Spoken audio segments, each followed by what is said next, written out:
Google has been quietly building an AI chip that most people outside the industry barely talk about. It powers Gemini, Apple has used thousands of them to train its own AI models, Anthropic is planning infrastructure containing up to millions of them, and now even Meta is reportedly preparing to spend billions using them. This is Google's TPU, and depending on what you read online, you'll see some absolutely ridiculous claims about how faster it is than GPU. But to understand what the numbers actually mean, you first need to understand why Google built this thing in the first place. Around a decade ago, Google had a problem. Neural networks were becoming useful inside products like search, translate, and photos, but running them across billions of requests required an enormous amount of computation. Google could keep buying more CPUs and GPUs, or it could build hardware specifically for neural networks. It chose the second option. The TPU, or Tensor Processing Unit, is an ASIC, an application-specific integrated circuit. Unlike a CPU, which needs to run almost anything, or a GPU, which handles huge variety of parallel workloads, a TPU can dedicate much more of its hardware to operations heavily used by machine learning, especially matrix multiplication. And one of the most interesting parts of the original TPU was its systolic array. Imagine a giant grid of tiny calculators.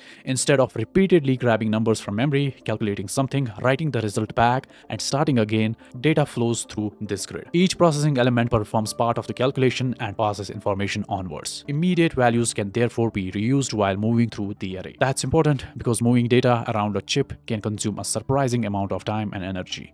But this doesn't mean GPUs simply dump everything back into memory after every calculation. Modern GPUs have registers, caches, shared memory, tensor cores, and extremely fast high bandwidth memory. The TPU's advantage comes from being more specialized, not from possessing some magical architecture GPUs don't understand, and that specialization produced some impressive numbers. Google's original TPU research compared its first generation chip against an Intel Haswell CPU and Nvidia's Tesla K80 GPU. On Google's neural network inference workloads, the TPU achieved roughly 15 to 30 times higher performance. Performance per watt was roughly 30 to 80 times higher, and this is where things get misleading. Those numbers are sometimes transformed online into claims that TPUs are hundreds or even thousands of times faster than GPUs. They are not. The study was testing particular inference workloads against hardwares available around 2015.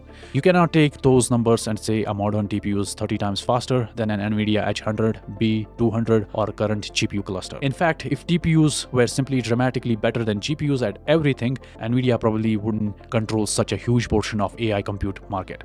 Because Nvidia has something incredibly difficult to compete with: CUDA. Nvidia introduced CUDA years before the modern AI boom. Then developers spent years building optimized libraries, kernels, debugging tools, and machine learning frameworks around it. So buying Nvidia isn't just buying silicon. You are buying into an enormous software ecosystem. Existing products already support it, engineers already understand it, frameworks are optimized for it, and almost every major cloud provider offers Nvidia hardware. Historically, this was one of the biggest weaknesses of TPUs. Even when the hardware looked attractive, moving an existing workload could require significant engineering work. But that's beginning to change. Google used TPU, V4, and V5e infrastructure for the original Gemini family.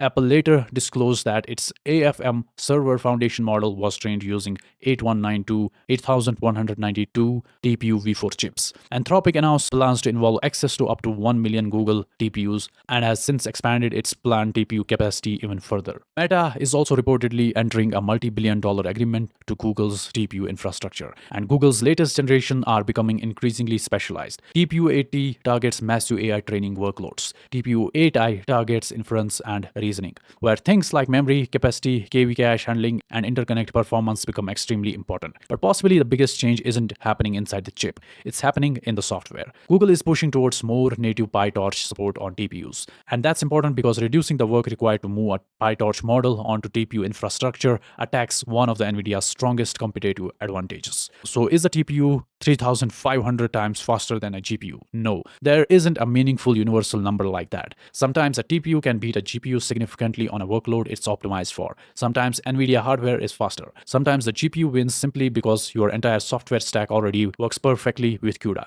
The interesting battle isn't really TPU versus GPU, it's specialization versus flexibility.